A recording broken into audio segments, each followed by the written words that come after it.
What am I here for? You ever ask yourselves that question? What am I here for? What am I doing? What's my purpose? What's going on?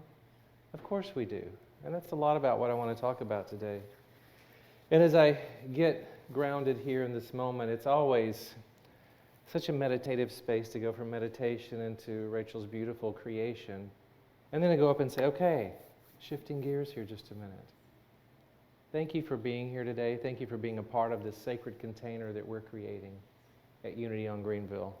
For those of you that attended last Sunday's Q&A, it was a lot of fun. It was a deep dive and discovery is what it felt like for me.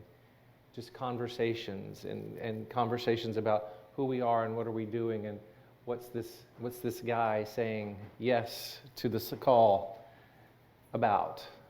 And we got to do some of that last week. And it was really meaningful to me. I just want you to hear that. The talk title for today is Larger and Lighter Room, and that comes from Myrtle Fillmore's words that I'll share with you in just a moment.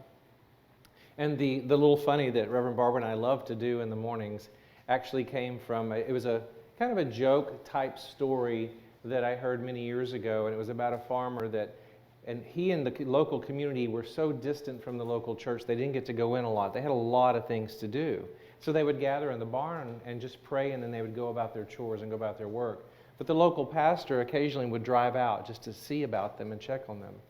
And one day when the pastor got out there, they were all gathered in the barn in perfect timing to pray.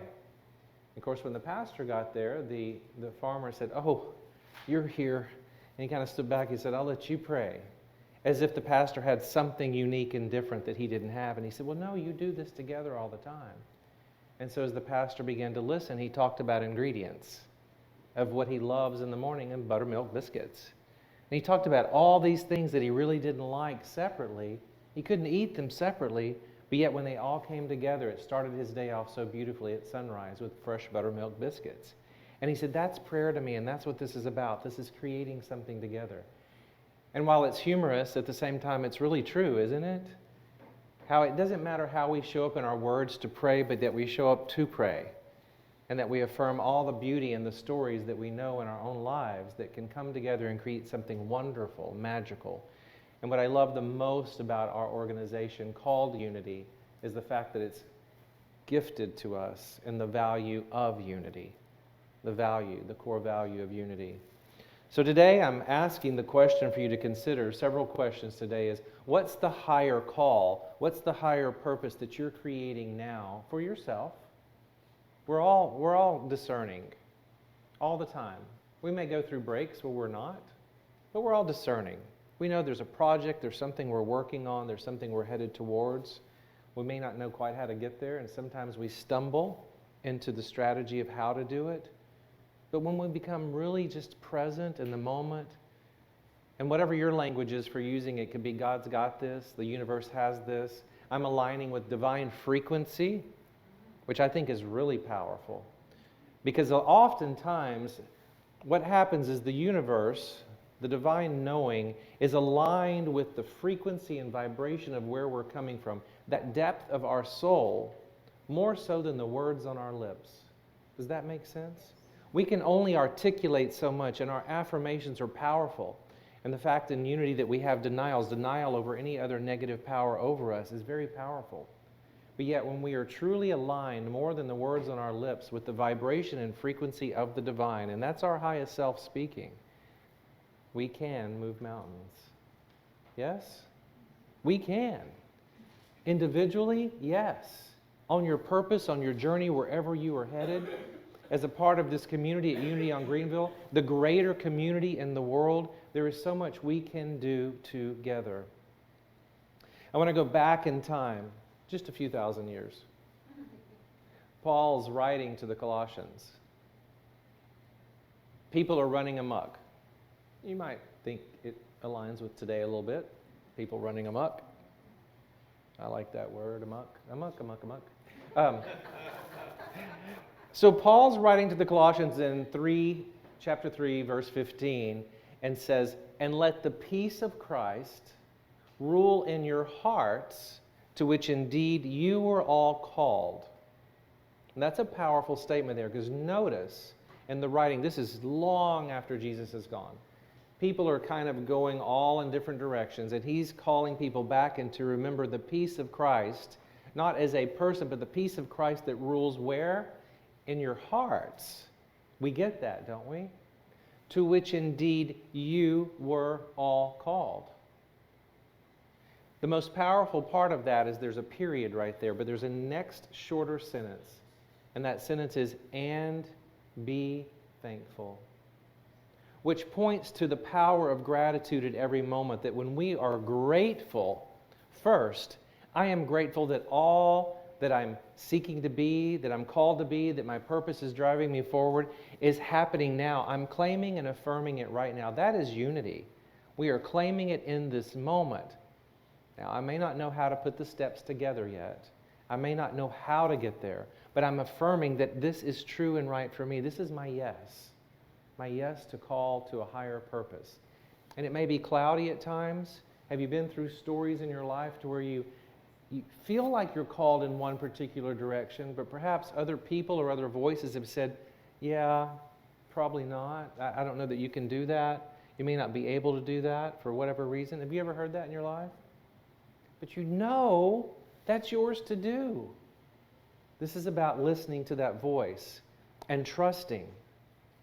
We're called to be clear, divine clarity, concise, and ultimately to believe in what that call is when we begin to figure it out.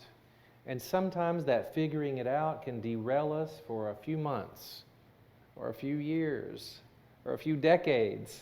Anyone ever been there?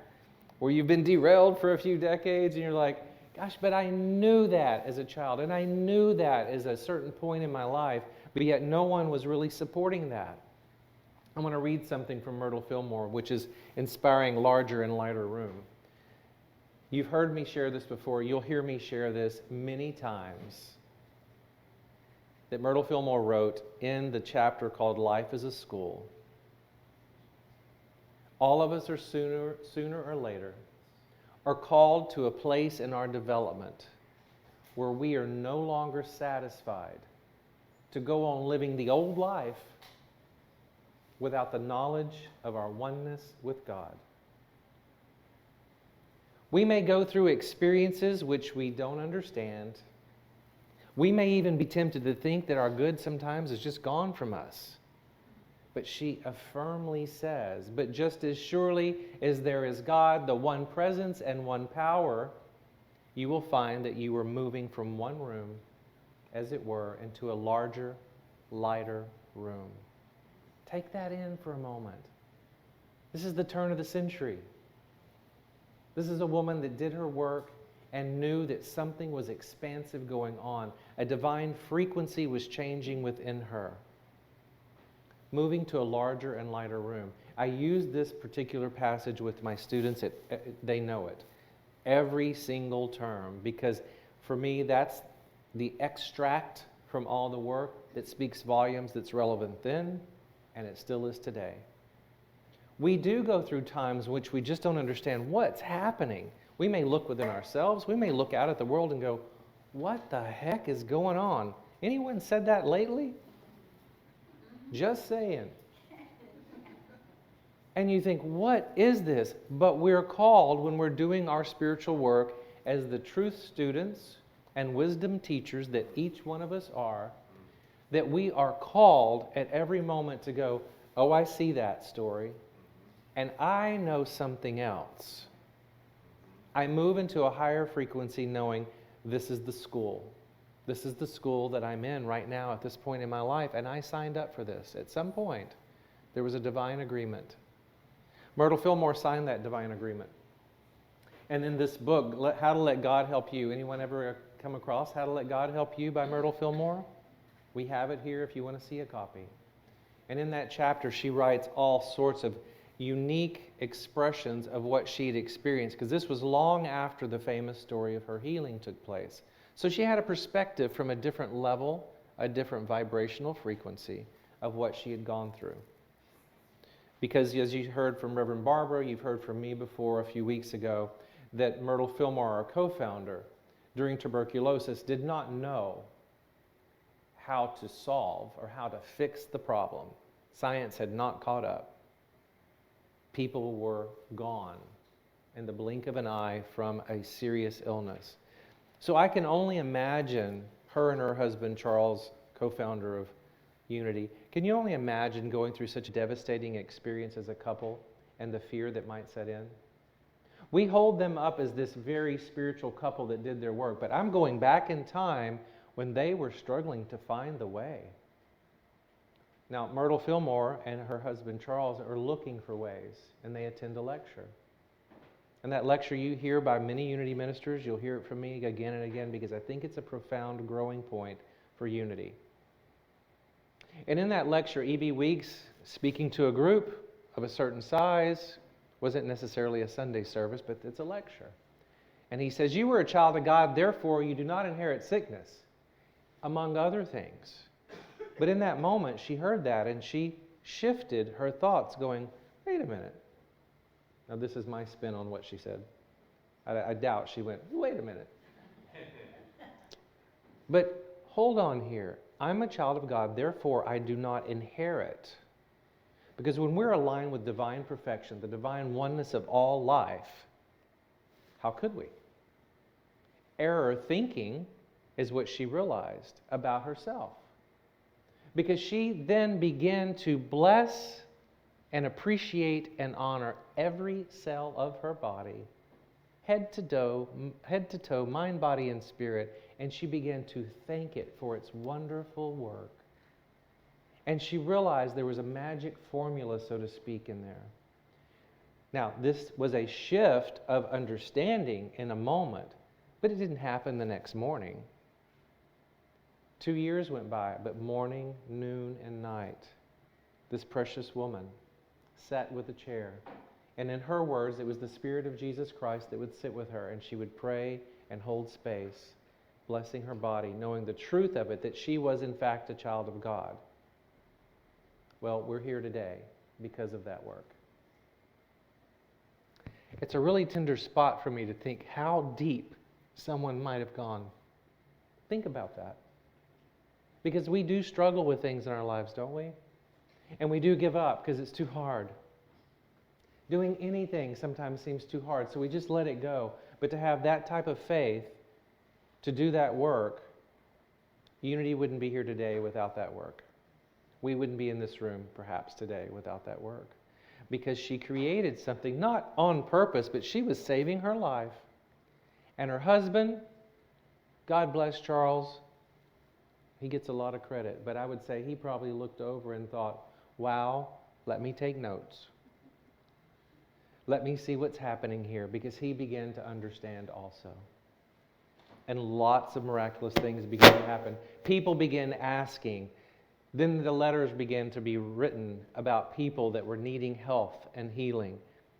And there went Silent Unity. And it's still going today. And the prayer circle has not been broken all these years, more than 120 years later. When you pray and you turn your prayers into the prayer box and our prayer chaplains pray over them, they then go to Silent Unity and they're continued to be prayed for. And it's never been broken since Myrtle Fillmore was doing that work. What a powerful testament that we are in the world. And these come over from all over the world and international as well. Myrtle was in a divine agreement. She was in a frequency. And day by day, moment by moment, she began to realize that she indeed was the light of the world. Now we know that Jesus often said that, Matthew 5:14, I am the light of the world, but also said, you are. Do you know that? Yes. Do you know that? Thank you. There may be a time in your life that you may say, well, I see the light of the world in so many people that do so many miraculous things. But me? I'll admit it. There were many years that I would have a pastor say to me, know that you are the light of the world. And I would go, okay, I didn't believe that. I didn't see how that was possible. Because once we have the realization of that, comes the divine responsibility to do that work, to shine that light brilliantly. A calling can be anything vocationally that you feel called to do and called to serve. But first recognize your call is to be that light. To be that light in the world and to shine brilliantly in any way you know how. And take the steps forward in that.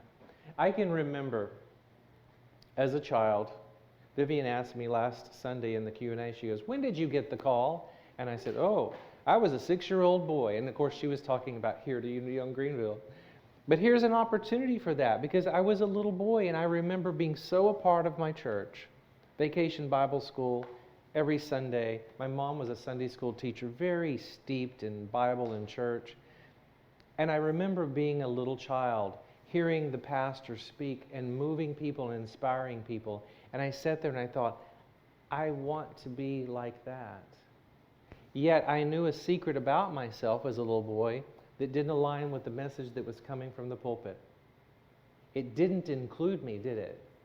It didn't. And I knew that I could never say out loud, but that's where I'm called as a child. I couldn't reconcile how that would work because everything he said was beautiful and loving, but not me. So I just shelved that. And then in school, you remember when teachers would ask you the question, what do you want to be when you grow up? Well, I certainly didn't say preacher in school. But I did say teacher. But no role model I had at the time, loving teachers, supported that. They said, teachers are girls. We can find something for you to be. So I shrunk back. Do you remember different time periods where you were like divided and put into groups? And I thought, okay, so I don't speak pastor, minister, I don't speak teacher, I just keep that back. Well, the biggest thing in my life was animals at the time, so I said, veterinarian, Raina. Veterinarian, so that began what it was because I loved animals and I thought, well, I'll be a veterinarian, I can love them. And that's the end of that. That's all that's involved, right? Okay. As time went on, I realized Texas A&M University and the protocol to go there, one, I didn't have the GPA for that program. And two, I began to learn what it involved, which is not where I was called to be.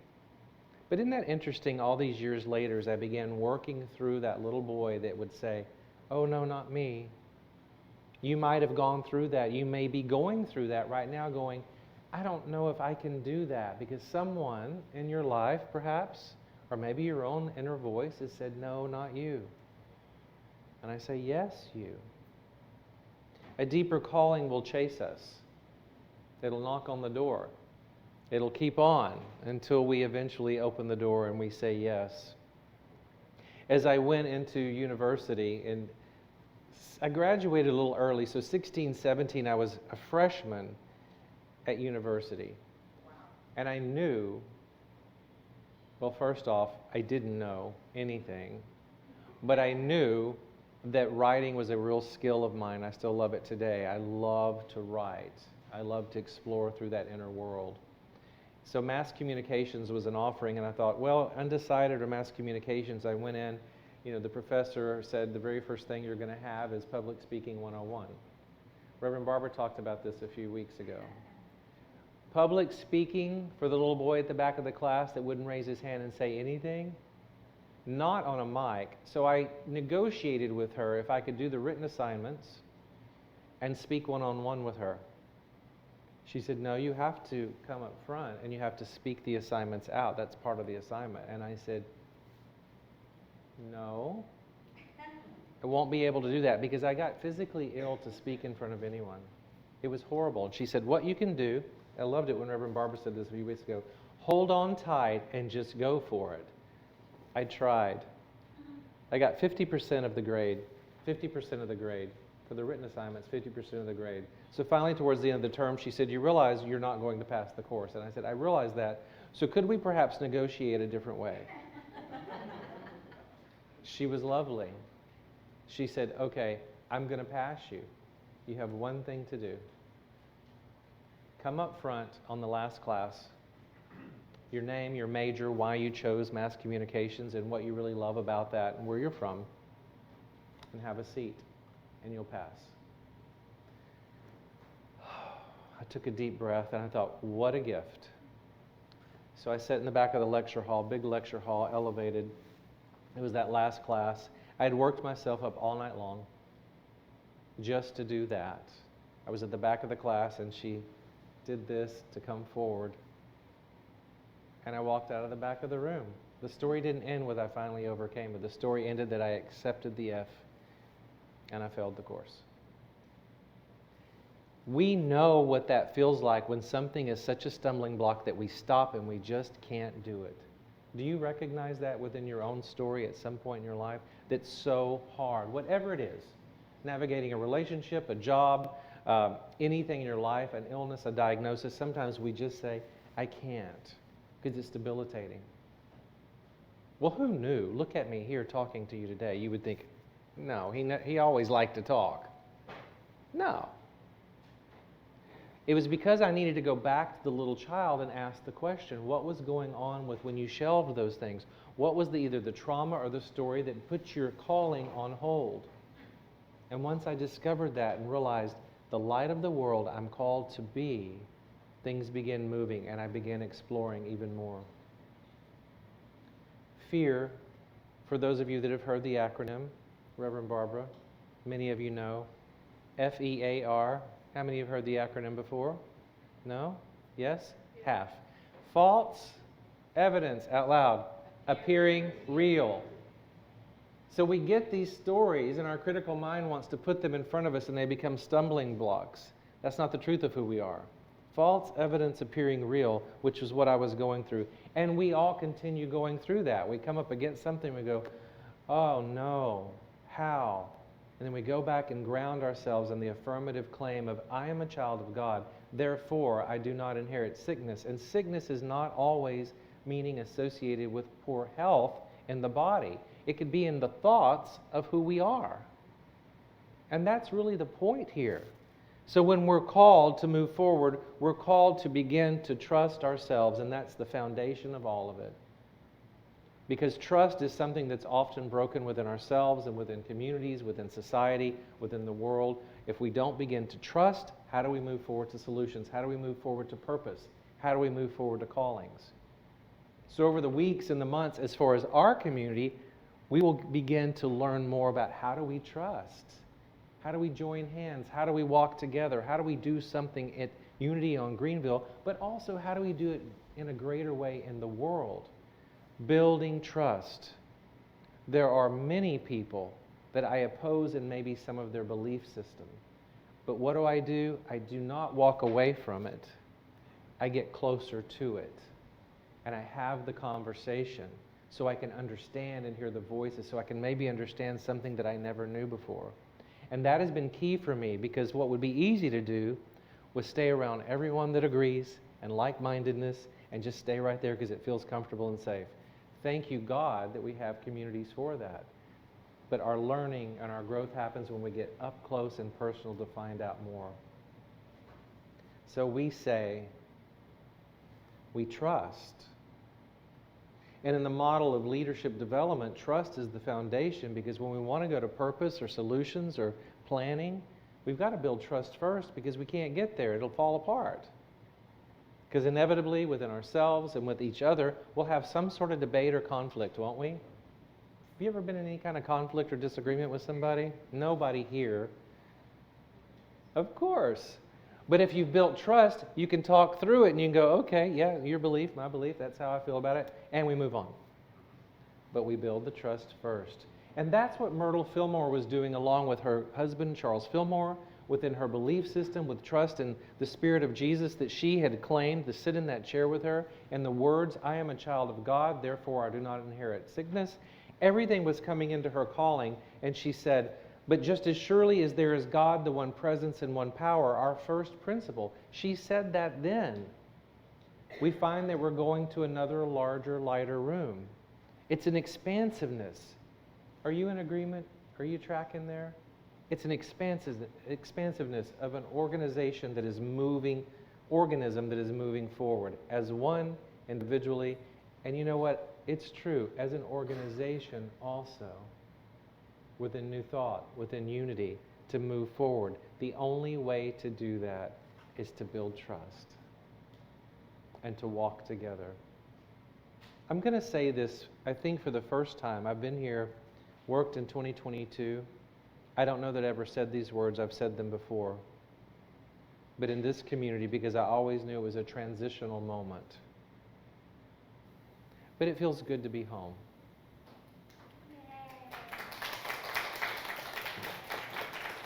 Troy and I feel good to be home. And saying home feels good when you can say, I claim a community, right? When you come home, TC, Sharon, Rick, Linda, to say yes. You've said yes to home. And for those that are yet to come and yet to join us, to say yes to your spiritual home. You all remember when you said yes. You remember that moment and that time. What a beautiful experience it was to say, this is my home. I want to close with the incomparable Maya Angelou. Oh, I love her. She wrote this, and I think it's really relevant for today. And I know whatever I have is a gift. I accept that. And I'm grateful to those who went before me so I can do what I'm supposed to do for those who are yet to come. That's true for all of us. The shoulders we stand on those before us. So we say, okay, God, okay, universe, here I am. Use me. I'm ready. Are you? Are you ready? There's your question. Are you ready? You can answer it now or you can think about it this week, but are you ready? I am. Know that you are the light of the world and work on saying that to yourself. I am. Together, I am the light of the world. The light of the world. Again, I am I am the light of the world. the light of the world. And that may feel energizing and exciting. That may feel uncomfortable. Just use that as an affirmation to see how that begins to develop for you. The world needs what only you can bring individually and what we can bring in community, in unity. And I trust you with my heart as you trust me with your hearts. That's the building of sacred relationship and what we're going to do together. So here we go. Are you ready? Yes. Yes. Always remember, as I like to close the service, that you matter. Know that you matter. For those of you that are joining us online at a recorded time later, you may be watching this. I want you to hear it also, that you matter. We appreciate you. We care about you. We're here for you in whatever way you find. That you're sacred. Each one of you are sacred. You are sacred. And with your hands over your hearts for me, with a breath, you are loved. Yes, you are loved. Right here, right now. Thank you. Thank you, Unity on Greenville. Thank you, Unity, for the teachings, the lessons that we have been given and we will continue to receive. Amen. Thank you.